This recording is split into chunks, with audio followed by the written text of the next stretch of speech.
Bonjour, ici Marie-Soleil Michon. Vous regardez CTRB TV.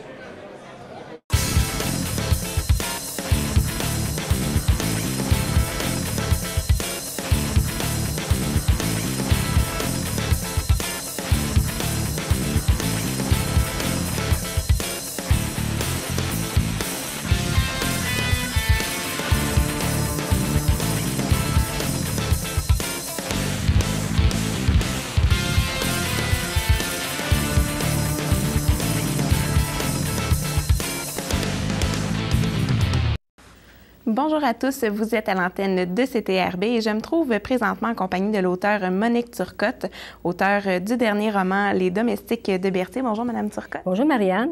Très grand plaisir de vous recevoir aujourd'hui. Bien, ça me fait plaisir de revenir à Berthier, où je reviens d'ailleurs régulièrement, même si je suis partie depuis 49 ans cette année, mais je reviens régulièrement ici, c'est certain. Oui, toute votre famille est ici. Vous avez d'ailleurs grandi ici à Berthierville. Oui, tout à fait. J'ai grandi ici, j'ai étudié ici chez les Sœurs de la Congrégation, ce qui était le couvent des Sœurs de la Congrégation avant, l'École normale de Joliette, et j'ai enseigné ici 4 ans. Wow!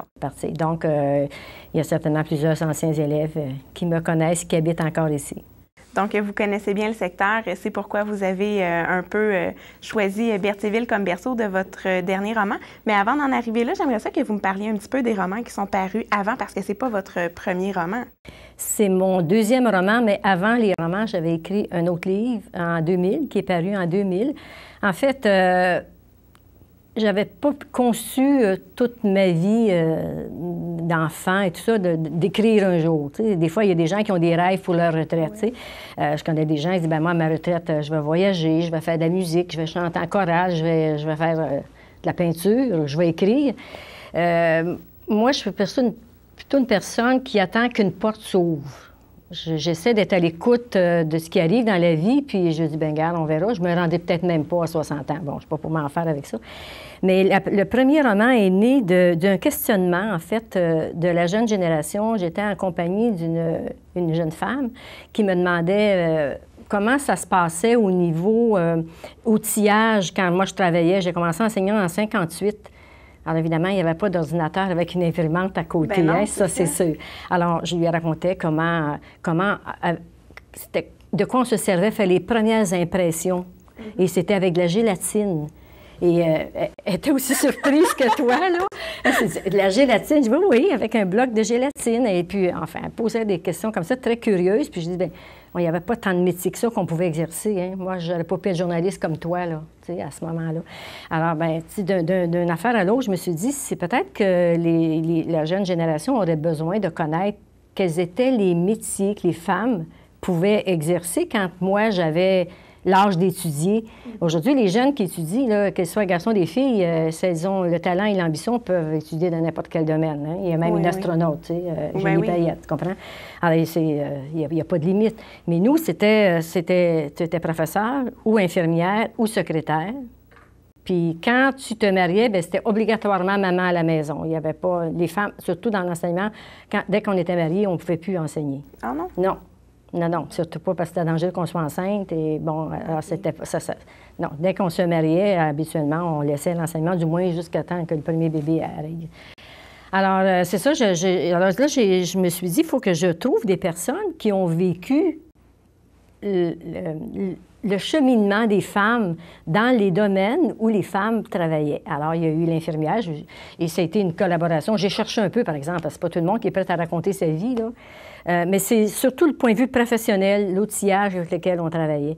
Alors, j'ai trouvé une infirmière, une religieuse qui est une sœur de la congrégation, une maman à la maison, parce que même les mamans à la maison ont appris à se servir, sont partis de la lampe à l'huile, ils m'ont appris à se servir d'ordinateur, et les femmes modernes, même si ce sont des femmes à la maison, elles ont évolué aussi.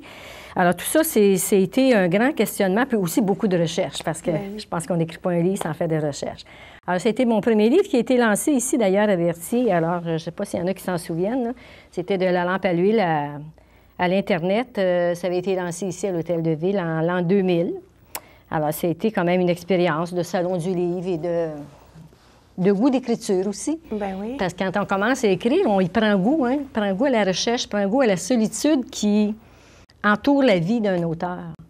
Alors, après, bon, j'ai laissé un petit peu retomber la poussière parce qu'il y a eu quand même beaucoup de sorties reliées à l'apparition du premier livre. Et là, je me suis dit, bien, peut-être qu'il y aurait un autre sujet qui viendra et deuxième est né après. Donc, vous n'aviez pas comme tel d'idée tout de suite pour poursuivre, mais vous aviez pris goût à l'écriture. C'est tout à fait ça. Alors, j'attendais qu'il se produise comme un déclic. Des fois, ça arrive peut-être à la conversation avec une personne, comme le cas du premier livre. Ça peut arriver lors d'un voyage, lors d'un événement de la vie qui se dit, bien, il faudrait que j'écrive ça.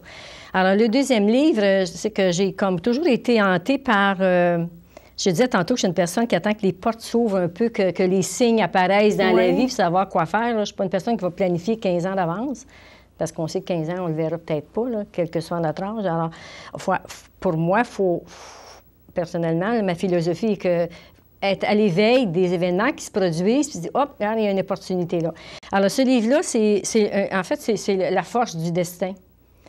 Ça m'a toujours commenté. Je me suis dit, pourquoi, par exemple, moi, je suis née dans un pays tranquille où tout le monde de la planète veut s'en aller vivre ici si on ouvrait les portes à l'accueil, toutes grandes ouvertes. Pourquoi je suis née dans une famille canadienne-française catholique, que j'aurais pu naître n'importe où ailleurs? Pourquoi je suis née ici à Berthier, dans une famille assez nombreuse, dans tel environnement? Déjà là, pour moi, c'était quand même un signe du destin. J'aurais pu naître tout à fait ailleurs, j'aurais pu naître même handicapée, j'aurais pu naître dans un autre milieu de vie. Je ne serais pas devenue ce que je suis devenue maintenant. Alors ça, je me disais, au départ, il y a une espèce de destin, puis après ça, appartient à la personne de faire ce qu'elle veut avec son destin. Et ce livre-là est né un peu de ça. J'étais commentée par pourquoi telle personne est très bien documentée, riche, fort. Puis il arrive à un moment donné, il frappe un mur, puis il est face au mur, là, puis là, il ne sait plus quoi faire, puis il va arriver quelque chose. Il ne pourrait plus maîtriser son destin. Alors, c'est un peu cette histoire-là. C'est pas basé du tout sur des faits vécus, parce que le personnage principal, c'est Jean, qui est un médecin, qui est un homme. Alors, moi, je ne suis pas un homme. Donc, ça ne peut pas être autobiographique, pas du tout. Et je connais rien à la médecine. Là aussi, il y a eu de la recherche, évidemment, comme dans tout livre. Pour moi, un détail, c'est très important dans un livre. Si je dis, par exemple, qu'il va à la pêche au doré dans tel lac, dans le coin du lac Kasaki, que j'appelle là-dedans, mais pour moi, c'était comme Saint-Zénon, dans cette région-là. Alors, si je dis qu'il va à la pêche au doré au mois de septembre, bien, je vais avoir vérifié si c'est vrai que tu peux pêcher le doré au mois de septembre, dans cette région-là. J'ai des sources d'informations dans la famille. Je vérifie toujours ces choses-là, parce que je trouve que ces détails-là, même dans un roman, fait la qualité du roman ou atténue la qualité du roman. Alors, même si c'est juste une ligne, c'est important pour moi que ce soit vérifié. Alors, ça, c'est la deuxième parution en 2006. Et c'est ça, c'est un peu... Le sens, c'est ça, c'est la force du destin. Et c'est un échange entre... Marie, c'est son premier amour, qu'il n'a pas marié parce qu'elle... Bon, pour elle, Jean était son ami et non pas son éventuel amoureux, se retrouvent par la force du destin plus tard. Et ils s'écrivent, c'est d'où... ils s'écrivent sur Internet, d'où le titre « Marie @Jean ». Et quand le moment est revenu, c'est le sous-titre, au fond, c'est « Qu'est-ce qu'il va faire quand le moment va être venu ». Donc, on cherche un peu une explication à toutes ces petites choses-là qui arrivent et qu'on ne s'explique pas tout à fait. Et c'est très intéressant, c'est qu'après, quand on rencontre des gens qui ont lu le livre, il y a des gens qui ont des expériences semblables aux personnages fictifs là, qui sont nés de mon imagination. Puis les gens disent, « j'ai vécu ça exactement comme ça ». Bien, vous faites juste m'en parler, puis j'ai un paquet de petites situations en tête, justement, que je pourrais m'expliquer un peu de la même façon que vous l'expliquez dans la source de votre roman, par un petit peu la force du destin, comme vous l'expliquez. Donc, un roman, j'imagine, qui peut rejoindre plein de monde. Puis, bien, ça m'amène à parler de votre tout dernier, Les Domestiques de Berthier, qui, celui-là, est vraiment basé sur des faits historiques. Ça, je pense que c'est nouveau pour vous, le fait que ce soit basé sur des faits historiques très, très concrets. Là, on parle de faits qui sont vérifiables puis qui sont arrivés pour vrai d'une famille issue de Berthierville. Oui, tout à fait. Bien, issu de Berthierville. Puis Cuthbert n'était pas de Berthierville. Il n'était pas issu là. Sa famille à lui, là, ses enfants sont nés ici. Bon, ça, c'est toute une autre époque parce que le premier roman, en fait, Marie Arobajan, c'est un roman totalement moderne. Là. Ça se passe en 2000 dans la région de Montréal et en particulier. Celui-ci, Les Domestiques de Berthier, c'est... J'avais pas prévu écrire ça, pas plus que d'autres romans. Là, quand j'avais 40 ans ou 20 ans, là, c'était pas dans mon idée d'écrire ça, mais c'est que... il est arrivé, tu sais, encore un autre signe. Quand ça faisait 40 ans que nous étions mariés, mon mari et moi, ma famille de Berthier nous avait souligné l'événement en nous offrant un tableau d'une artiste peintre de la région qui est la reproduction de la chapelle Cuthbert. OK. Belle grande peinture qui trône en bonne place dans la salle de séjour, donc que j'ai régulièrement dans la figure tout le temps. Là, je me suis dit, c'est pas pour rien qu'on m'a offert ça. On aurait pu nous offrir le fleuve, n'importe quel autre paysage de la région de Berthier, où mon mari vient de Thetford Mines. Ça aurait pu être dans cette région-là, une région totalement différente comme paysage de la région d'ici. Et là, je me suis posé la question, pourquoi c'est la chapelle Cuthbert?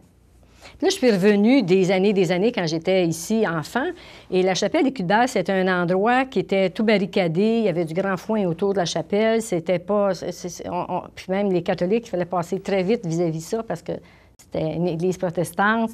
On appelait ça la mitaine, qui veut dire meeting, apparemment. C'était pour ça que c'est une déformation du mot meeting. C'est de là que vient mitaine, apparemment. Là. Ma recherche m'a dit ça. Et c'était comme... Tu sais, quand un endroit est défendu, ça pousse les curiosités. Tu dis, bien, pourquoi? Pourquoi je ne peux pas aller là? Tu sais, on ne pouvait même pas y aller parce que bon, c'était pas du tout ouvert. Tu sais, c'était complètement fermé. Puis on n'y allait pas, c'était pas entretenu autour. Mais c'est seulement après que j'ai été partie, ou autour des années où je suis partie, je pense 1958, autour de ça, que c'est devenu comme un lieu patrimonial. Et là, bien, tranquillement, j'imagine, les subventions ont permis de développer la chapelle Cuthbert, d'avoir des expositions et d'avoir... plus tard. Mais moi, j'étais déjà partie. Je venais ici seulement à l'occasion. Alors, tu sais, c'était comme... Pour moi, c'était un lieu mystérieux de ma ville natale, puis qu'un jour, que j'irais peut-être avoir le temps d'explorer. On savait aussi vaguement qu'il y avait eu un manoir, puisqu'il y avait eu une seigneurie ici, donc il y avait un manoir, que le manoir original n'existait plus, mais que le manoir des Cuthbert, il était sur la rivière Bayonne, sur la rive nord de la rivière Bayonne, mais qu'il n'était plus là. Il n'y en avait plus de manoir. Donc, on était une seigneurie en deuil de son manoir. On n'avait plus de manoir. Mais qui était là encore en 1905, apparemment. Okay. Mais ça, c'est avant moi, alors je n'ai pas vu de manoir. Mais tu sais, quand tu es une enfant, tu sais qu'il y a eu un seigneur. Donc, seigneur, ça veut dire personne riche, en général. Donc, il devait avoir des réceptions, il devait avoir des belles... des balles, des belles réceptions, des beaux vêtements. Alors, comme enfant, moi, je m'imaginais cette vie-là dans le village d'où je venais. Mais c'était resté comme là, en sourdine. Et c'est le tableau qui a dû réveiller tout ça. Là, je dis, bien, il faut que ce soit écrit, cette histoire-là. Et j'ai cherché dans la littérature contemporaine et j'ai rien trouvé. Il y a eu des auteurs qui ont écrit sur Berthier, dont M. Desrosiers, Léopold Desrosiers, mais il n'y avait pas eu un roman historique spécifiquement sur l'arrivée de Cuthbert, comment la seigneurie s'est développée quand lui est arrivé. Il a apporté quoi, la seigneurie? Comment s'est comportée la société par rapport à lui, qui était un anglophone protestant? Alors, tout ça, c'est fait que ça a réveillé mon intérêt pour faire des recherches. Bien, je trouve ça très intéressant. Malheureusement, je vais devoir vous interrompre le temps d'une courte pause, mais on revient tout de suite après pour plus de détails sur toute la recherche qui a pu entourer ce roman historique-là. D'accord, merci.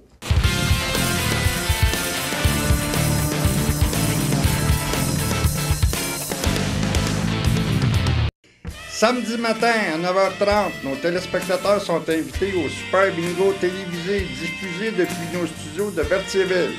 Depuis maintenant plus de 15 ans, plusieurs adeptes de la télévision régionale se sont partagés un montant de 500 $ disponible chaque semaine lors de cette joute de bingo télévisé.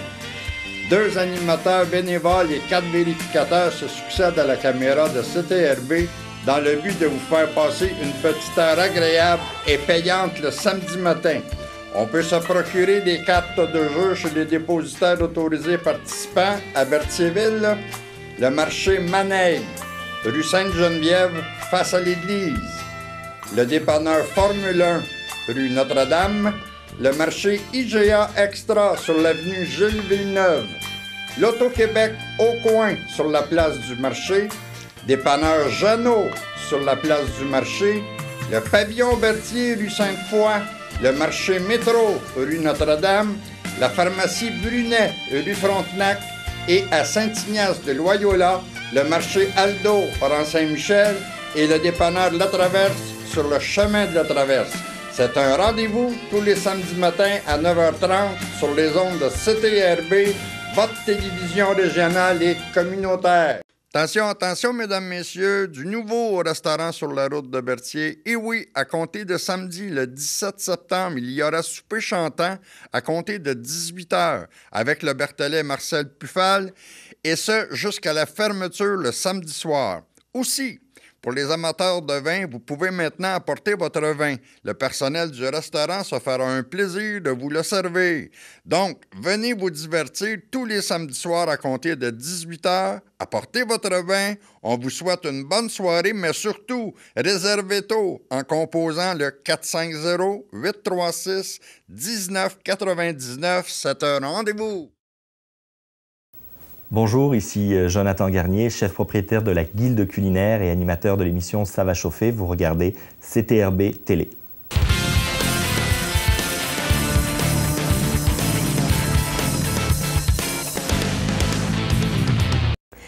Alors, je me trouve toujours en présence de Monique Turcotte. Et puis, vous commenciez à me parler un peu de la recherche qui a entouré votre dernier roman, l'écriture de votre dernier roman, Les Domestiques de Berthier.